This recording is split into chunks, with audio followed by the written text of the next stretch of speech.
Tayo ngayon sa Adidas, so San Francisco outlet. So napakamura ng mga sapatos dito katulad yan, from $130 to $40 na lang. So dahil sobrang baba, kukuha tayo ng isa. So Anthony Edwards yan. Kuha tayo, size 11 tayo eh. Ito yung napili kong kulay. So pang basketball, pang laro namin ni Yuhan. Yan, ito yung napili ko. Marami pa siya dito ng ibang design. Tulad niyan, ito. Yan. So yan. So, then, pakita ko sa inyo yung napili ni Yuhan. So, yung napili niya kulay pink. Pink. So, pink sa kanya, sa akin kulay combination ng red.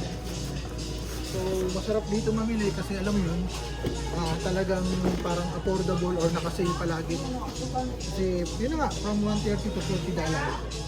So kaya halos karamihan dito mga kababayan natin mga Pinoy halos talagang dinadayo nila yung mga outlet.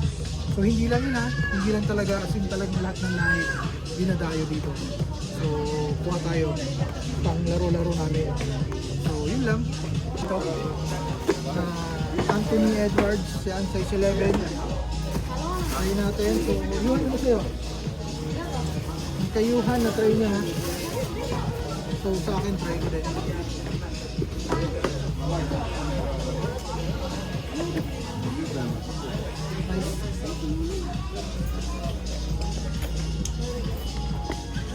Wow! Niduduro din tayo sa ano. I feel like I'm in a cage. These two aisles back and forth, bro. Yeah. You guys want a bag to carry anything? I'm fine. You, how about you? Is it, Yuhan, you that one. Try to put that one. Yuhan.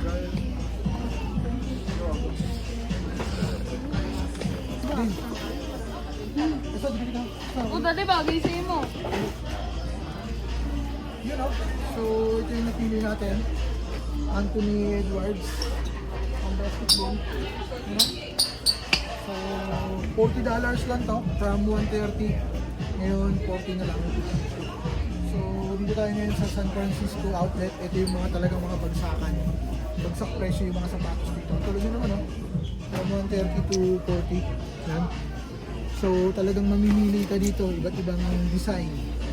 Iba't ibang mga, alam mo yun, mga NBA basketball player. Ito, okay na to. So, ito yung nabili natin.